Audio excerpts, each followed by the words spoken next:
Entre la basse forêt vierge et les hauts sommets des Andes se trouve une région restée comme oubliée. Là, bien avant la conquête incaïque, vivait un peuple valeureux nommé Conchuco. Ces hommes, venus du nord vers 700 avant Jésus-Christ, s'établirent sur les sites chavines, tant sur la côte que dans le Callejón de Huaylas, le Callejón de Conchucos et la vallée du Haut-Marañón. Leur dieu principal s'appelait Con. Il s'agissait d'un être surnaturel, n'ayant ni os, ni nerfs, ni extrémités, et qui se déplaçait avec la célérité des esprits. Il était tout-puissant, et lorsqu'il en exprimait le désir, les montagnes s'aplanissaient, les vallées se comblaient, et la terre se couvrait de fruits.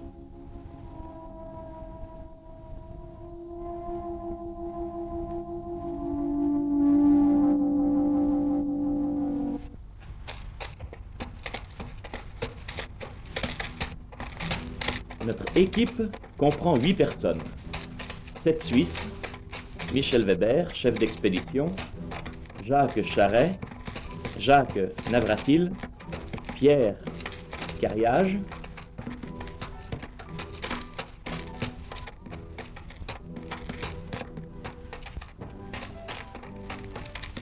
Jean-Pierre Betteau, Daniel Moser,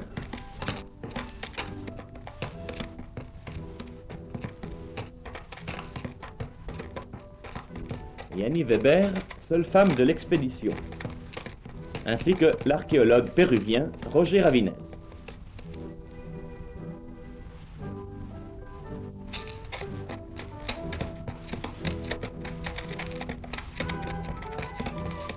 Notre but est d'étudier les diverses tribus, tant dans les Andes que dans la forêt vierge, ayant composé le peuple Conchuco. Nous voulons prouver que les cultures locales offrent de si grandes similitudes entre elles qu'il est possible de les grouper au sein d'une seule et même civilisation ayant régné sur le nord du Pérou durant près de 2 millénaires. Parmi les plus beaux exemples architecturaux de la civilisation Conchuco se trouvent les forteresses de Yaino.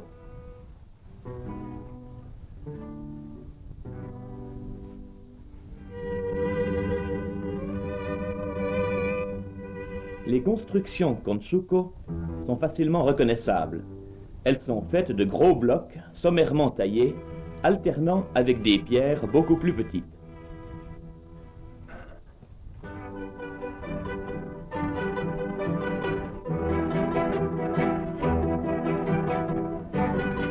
Les Conchuco avaient le culte des morts et croyaient en l'au-delà. Ils construisirent des nécropoles appelées Chulpa, dans lesquelles les défunts étaient placés avec leurs armes et leurs ornements. À leur côté se trouvait de la nourriture et quelques vases remplis de chicha, car le voyage pour un monde meilleur devait être long. Certaines chulpas étaient destinées à recevoir plusieurs momies. Leurs entrées sont petites, car les défunts étaient liés en position fœtale.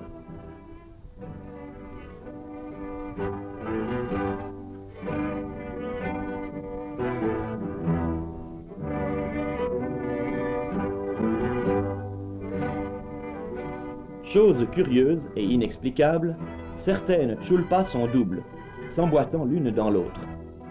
Une fois la première parfaitement achevée, les Conchuco construisirent un deuxième mur encore plus épais, comblant les interstices au moyen de boue et de pierrailles.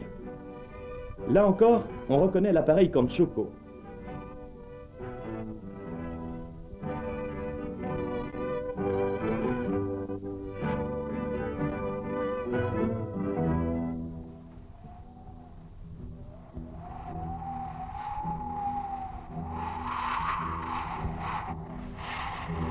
À l'est du Marañón, à Tignache, nous trouvons encore de nombreuses tours mortuaires.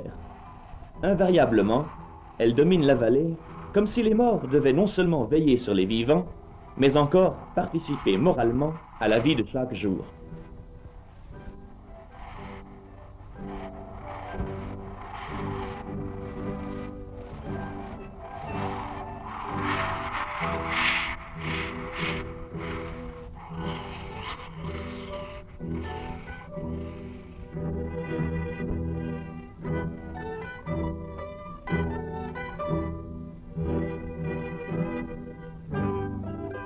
Grâce aux énormes pierres d'angle, ces nécropoles ont parfaitement résisté au siècle.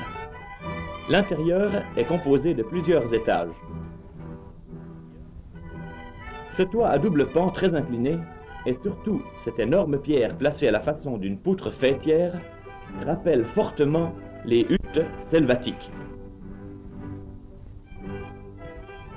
Nous découvrons l'effigie d'un dieu en position dite assise, typique à la civilisation Conchuco. Voici un animal mythologique.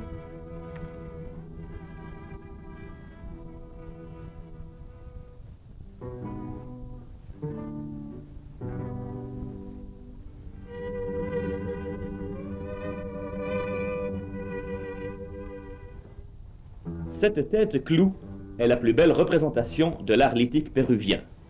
Elle ornait une chulpa du Callejón de Conchuco. Le profil très pur est d'une grande beauté.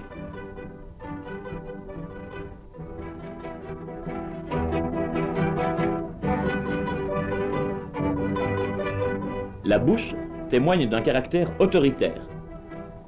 Il s'agissait d'un haut personnage, car il porte des ornements d'oreilles ainsi qu'un casque.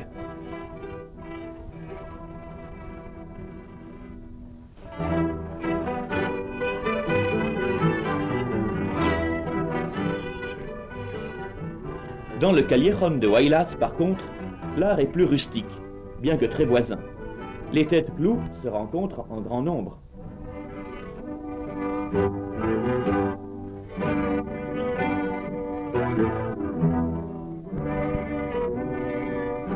Ce qui nous semble être des nez très larges, véritables caricatures, sont en réalité des protections nasales attenant au casque, ainsi qu'en témoigne cette poterie de la même époque.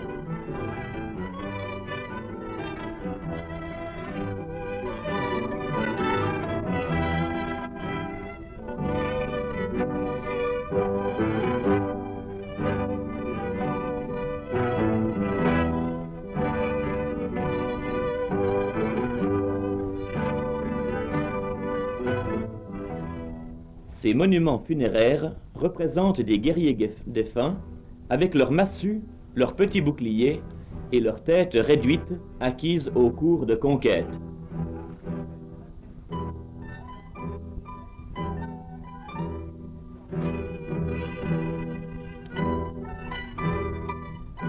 Les représentations féminines sont beaucoup plus rares.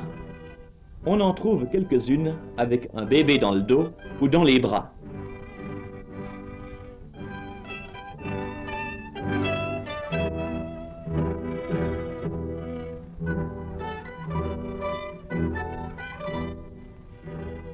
Les Conchuco sont venus du nord.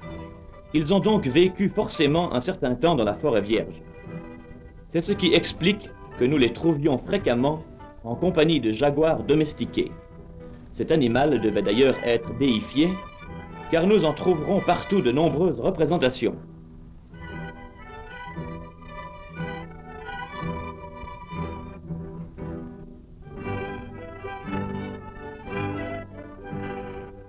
Ces personnages, en position assise, sont typiques au Conchuco et jalonnent les sites fréquentés par ce peuple.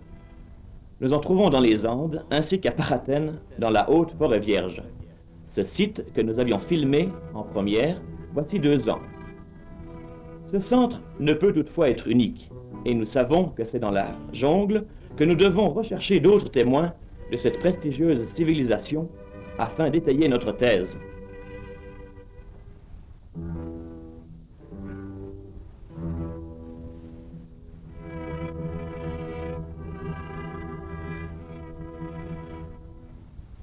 Huacrachuco est le dernier village andin avant la forêt vierge. Son nom signifie « chapeau à cornes ». Chaque tribu Conchuco se différencie par la forme de la coiffe. C'est la fête. Les métis s'adonnent à la course au ruban, une vieille tradition apportée par les Espagnols.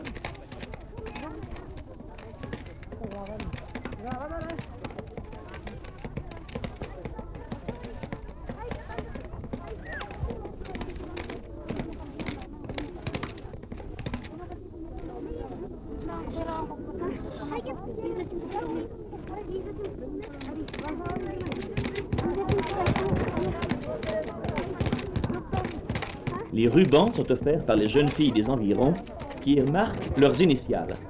Un anneau y est fixé au travers duquel les cavaliers doivent faire passer un bâtonnet.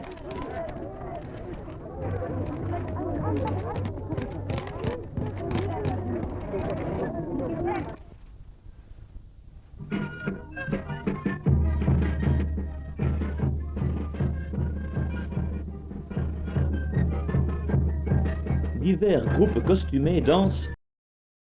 Monastère, elle servait le soleil, la lune, les étoiles, ainsi que tous les autres dieux.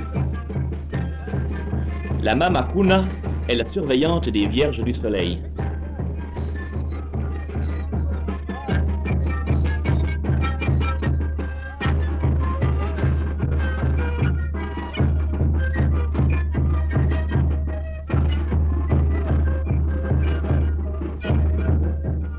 Les vierges du soleil filaient, tissaient, servaient dans les temples et pouvaient même être offertes en sacrifice humain si besoin était.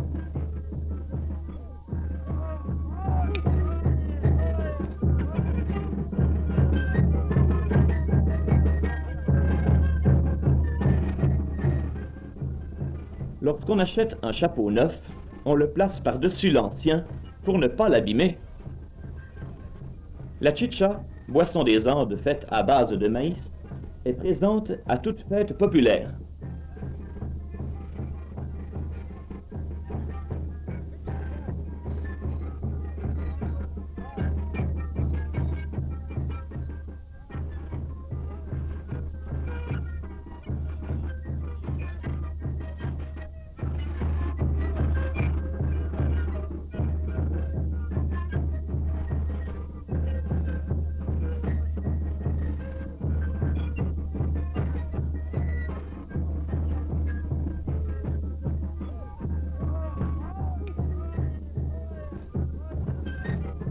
Il est intéressant de relever que les groupes ne dansent pas pour le public, mais uniquement pour les saints de l'Église. Les danseurs ne sont pas payés, mais au contraire versent une obole au curé.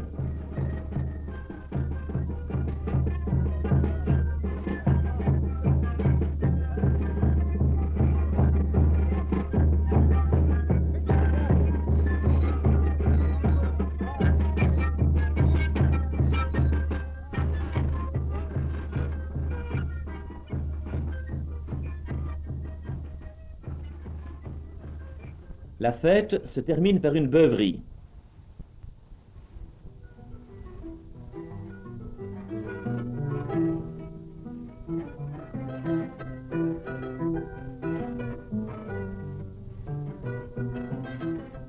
Le lendemain sonne pour nous l'heure du départ en direction de la Forêt Vierge.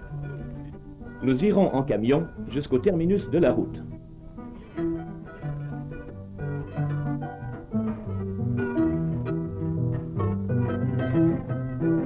L'archéologue Roger Ravinès s'occupe du matériel scientifique.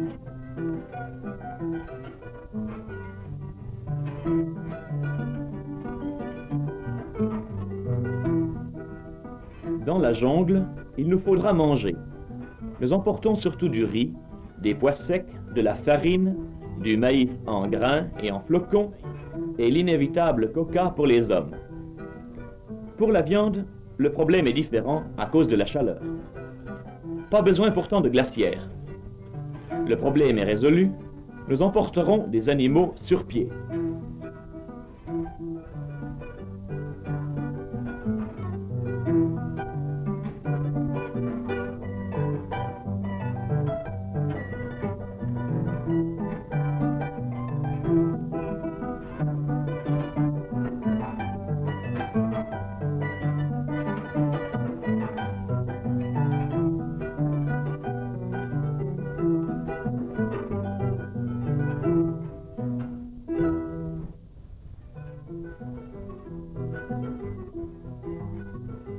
Ces hommes qui nous accompagnent nous abandonneront bientôt, car les habitants des Andes sont extrêmement superstitieux et craignent les esprits de la forêt.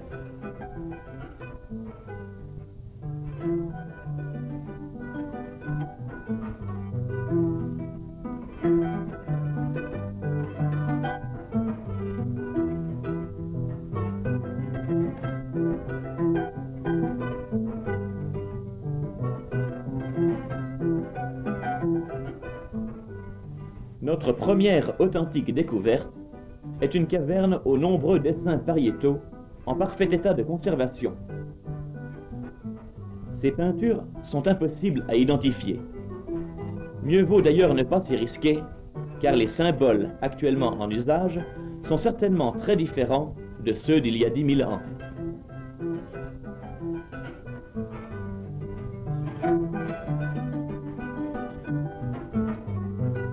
Selon l'archéologue Rabinès, ces signes répondraient à un double but: rendre les chasses propices et protéger le lieu à l'instar de nos images religieuses. En entrant, les voyageurs avaient coutume de dire: « Grotte, ne me dévore pas, laisse-moi dormir profondément et veille sur moi cette nuit. » En prononçant ces mots, les Indiens offraient aux images du maïs mâché et de la coca.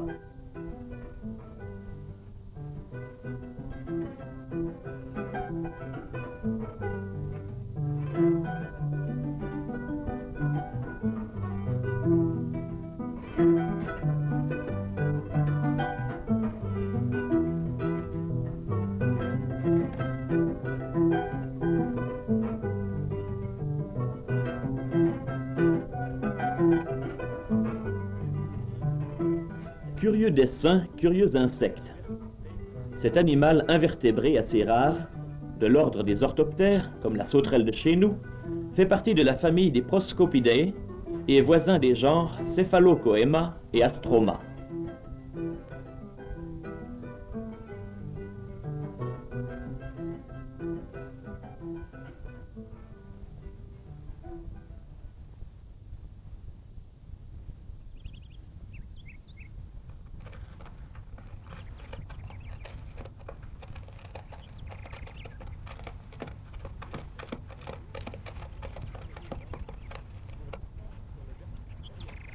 Nous laissons derrière nous les derniers sommets des Andes pour descendre sur le versant oriental.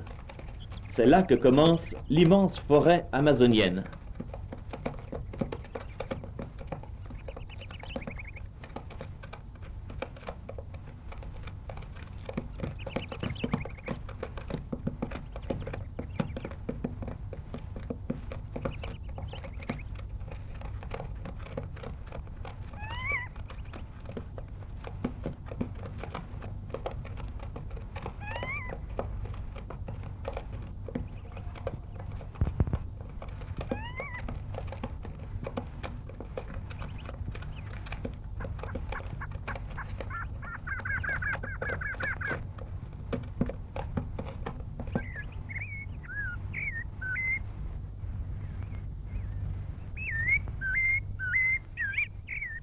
Ces plantes parasites sont typiques à cette région de haute altitude nommée Seca de Selva. C'est aussi la zone la plus riche en végétation, car le soleil pénètre encore facilement entre les troncs graciles, permettant à une quantité extravagante de plantes de se développer.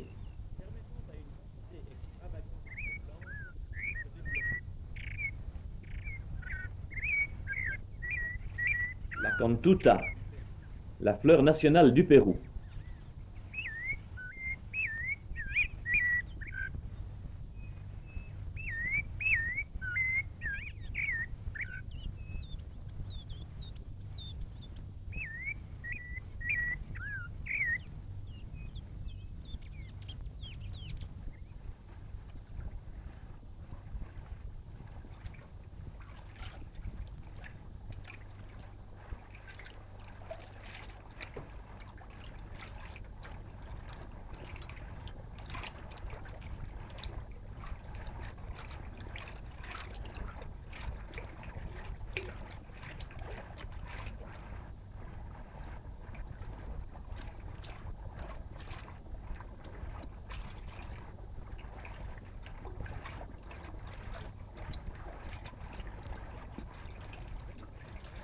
Nous croisons un transport clandestin de coca. Bêtes et hommes sont lourdement chargés. Chaque paquet pèse quelques 50 kilos.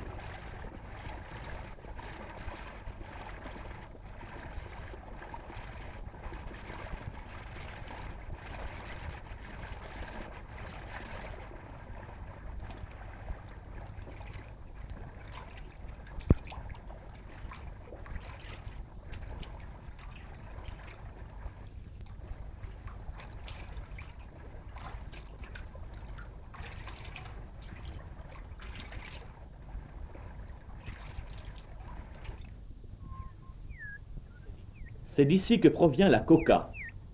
Cette plante augmente l'énergie musculaire et fait disparaître le sentiment de faim. Mais son abus entraîne une profonde déchéance de l'individu.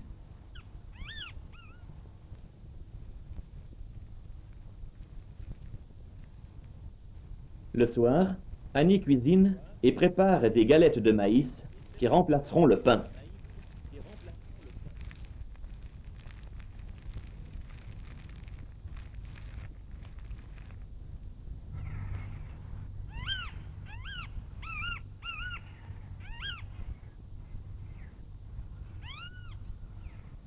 La plupart de nos porteurs s'en sont retournés.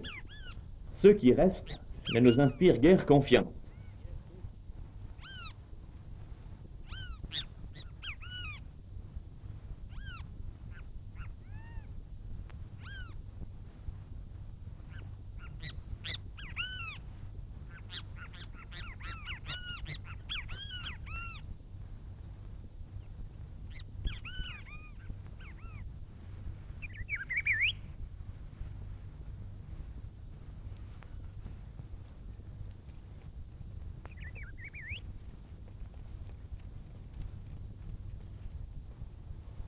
Le chemin devient sentier et il n'est maintenant plus question d'aller à dos de mule.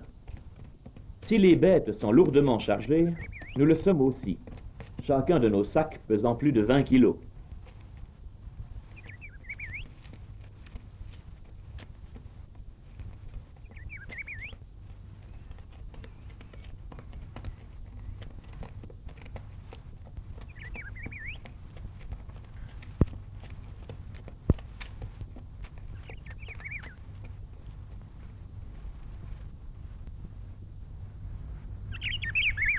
Nos chemises rouges sont d'une importance primordiale dans la forêt vierge, car c'est l'unique couleur ne se confondant pas avec le milieu ambiant. Au cas où l'un de nous se perdrait ou se blesserait, ce qui arriva, nous aurions ainsi plus de chances de le retrouver.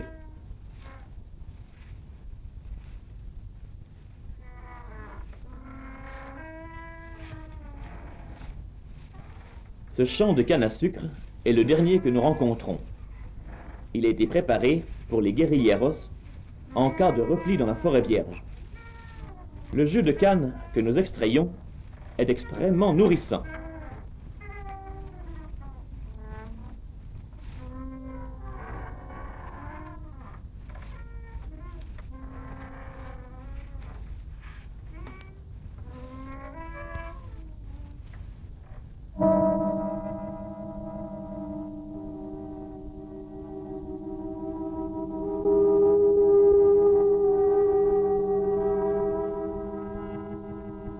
Notre viande sur pied ne semble pas être une solution aussi facile que nous l'avions prévu.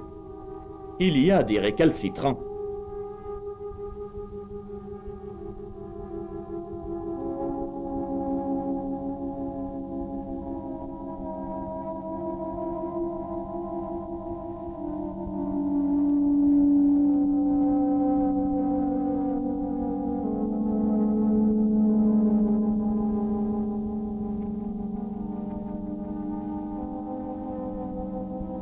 Le soir, lorsque le terrain est suffisamment dégagé, par exemple sur une plage, nous construisons une hutte collective.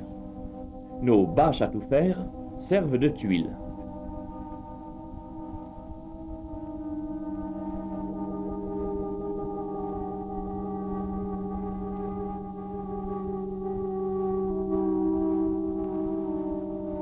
Eh oui, il nous faut manger. Après le coq, nous nous sommes résolus à abattre le récalcitrant.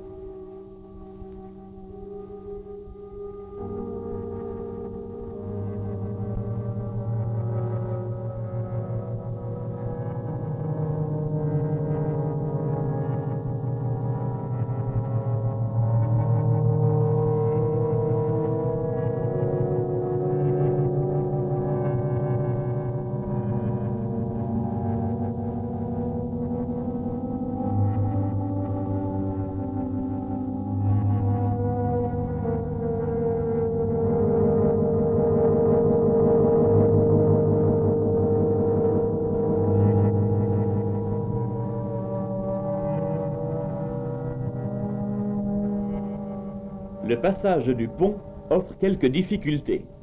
Biquette, après maintes prières, accepte de passer. Le mouton fait sa forte tête, forçant Jean-Pierre à passer à l'action.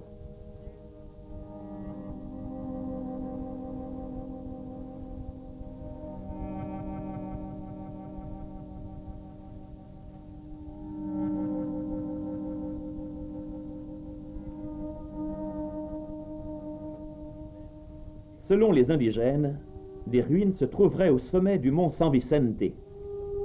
La montagne semble proche, mais il nous faudra encore bien des jours pour l'atteindre, car tout chemin cesse et la progression se fera uniquement à la machette.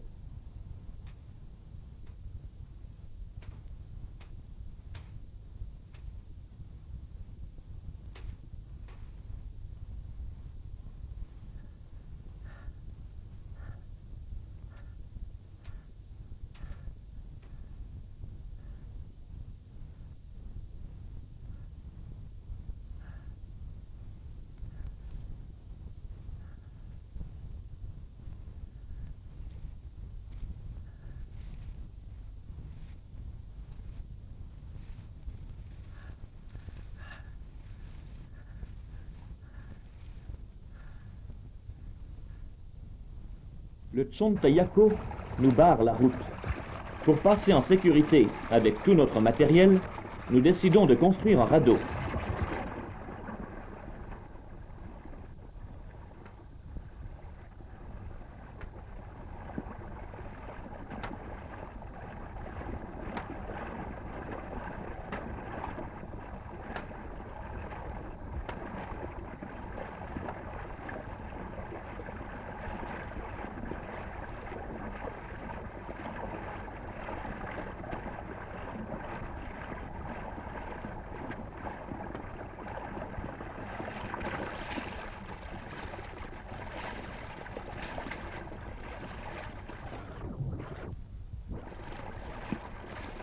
L'écorce des lianes sert de lien.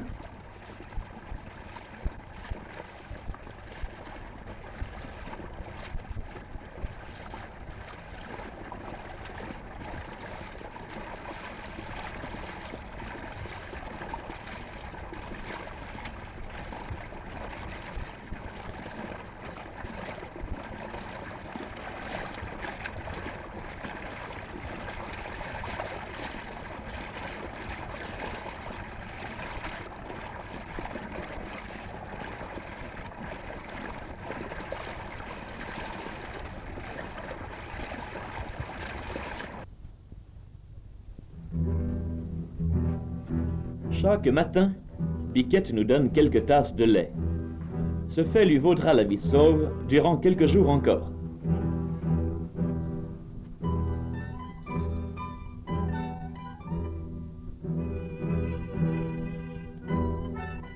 En compensation du lait, Biquette a droit à une double ration de riz.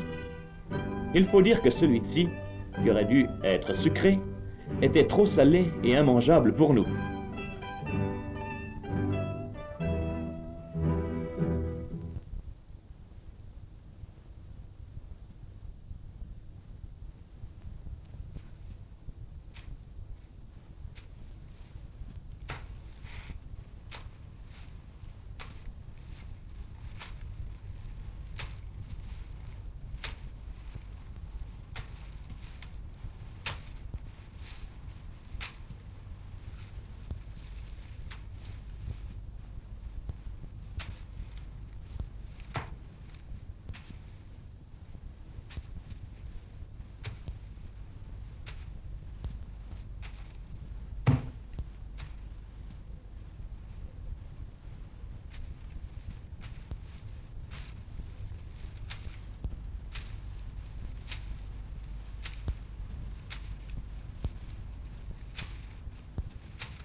Tiens, quels sont ces animaux? Sont-ce des ours, des singes ou des écureuils?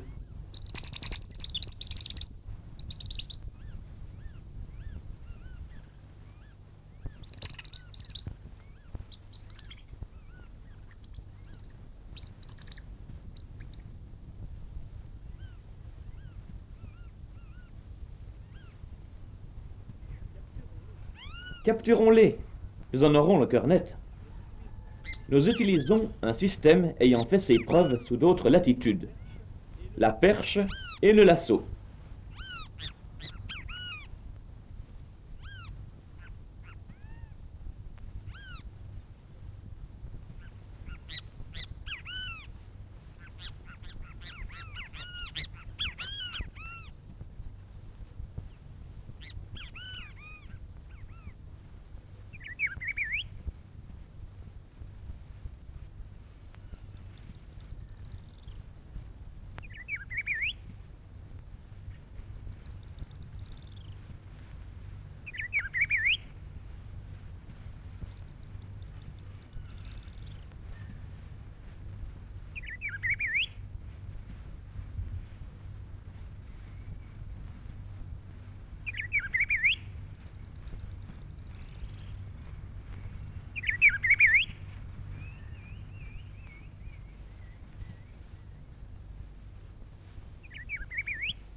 Ce coati, car tel est son nom, de l'ordre des Procyonidae, appelé aussi phosour, allait devenir l'une de nos mascottes.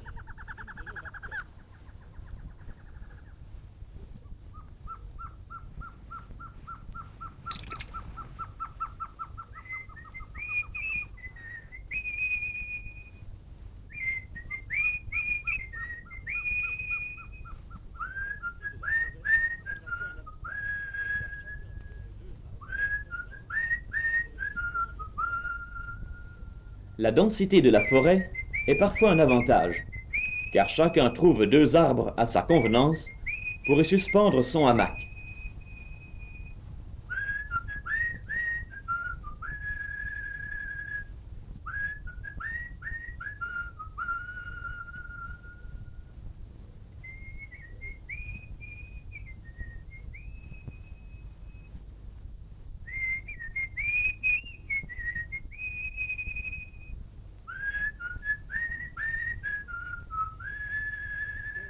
Contre les anophèles, genre de moustiques dont les femelles transmettent le paludisme, nous employons de la mousseline formant un sac étanche. Contre la pluie, nos bâches à tout faire forment un toit à double pan.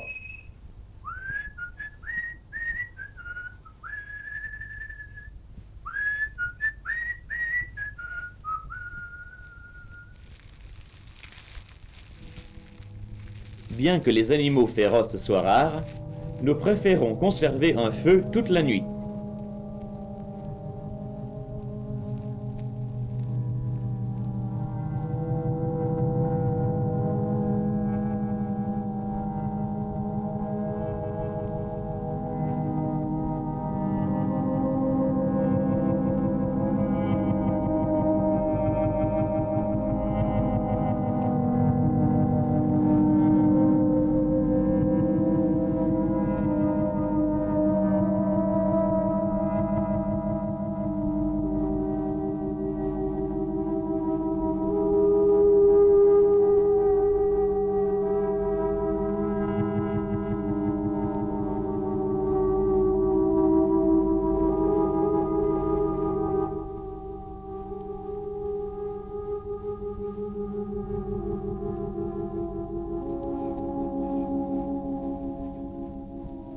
Jour après jour, nous nous frayons un chemin, gardant l'espoir de rencontrer quelques vestiges archéologiques.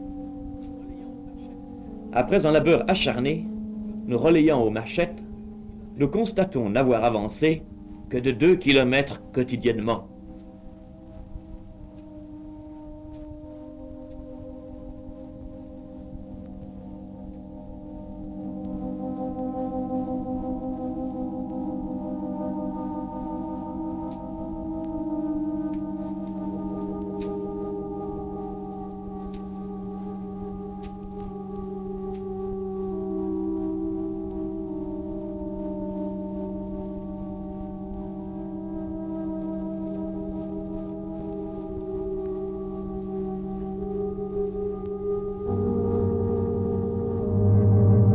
Daniel, regarde!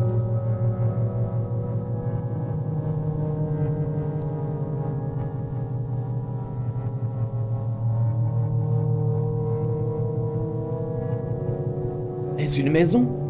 Mais non, c'est un tombeau. Il faut le dégager, savoir à quelle culture il appartient.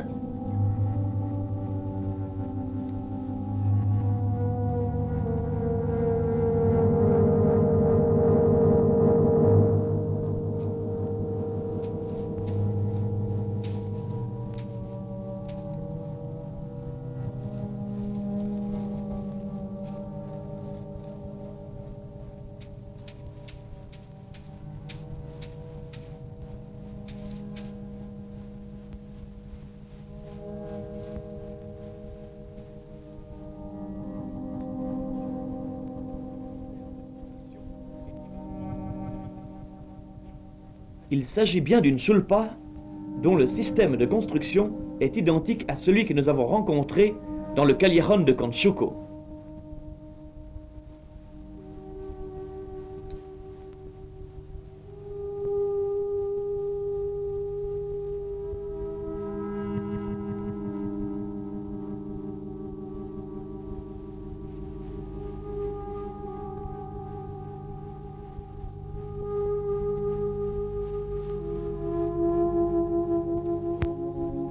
Nous trouvons encore d'autres constructions.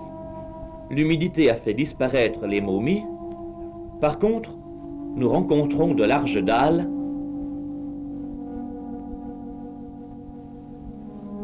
Oui, c'est ça. Ce sont les fameux félins de la civilisation Conchuco, en tout point identiques à ceux de Nunamarca dans les Andes.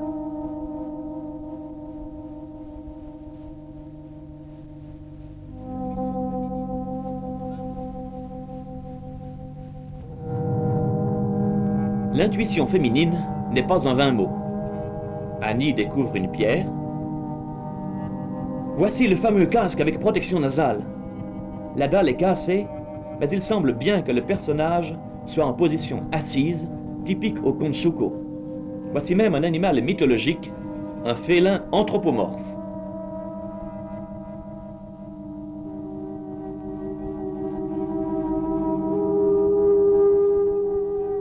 Nous venons de découvrir les ruines les plus au sud-est de la civilisation Conchuco. Notre théorie se confirme. Entre la culture matrice de Chavin et la conquête incaïque, diverses tribus ont vécu dans le nord du Pérou, pouvant toutes être groupées par l'homogénéité de leur style au sein d'une même civilisation, la civilisation Conchuco. Mais que de peine, de fatigue et de privation se lisent sur nos visages.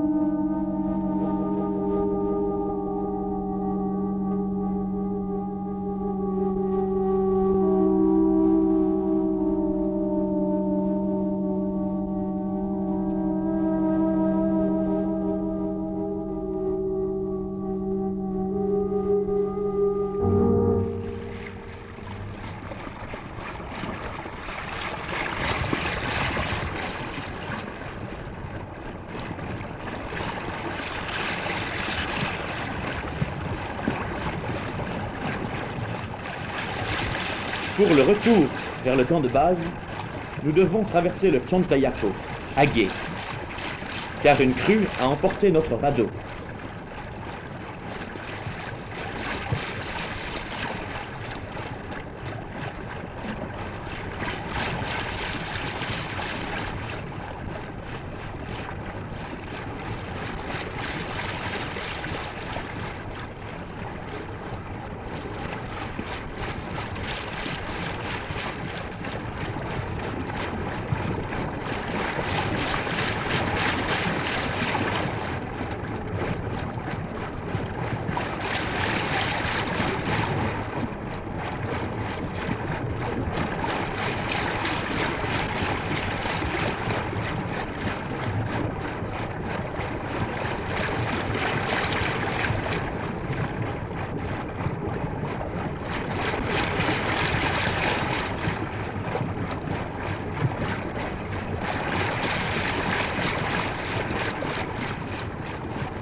Vers le bas de la vallée, nous rencontrons à nouveau des indigènes.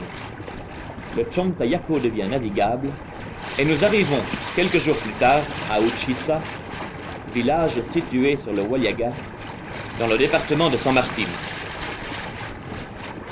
Nous en repartirons en direction de la basse forêt vierge, où nous comptons poursuivre d'autres fouilles.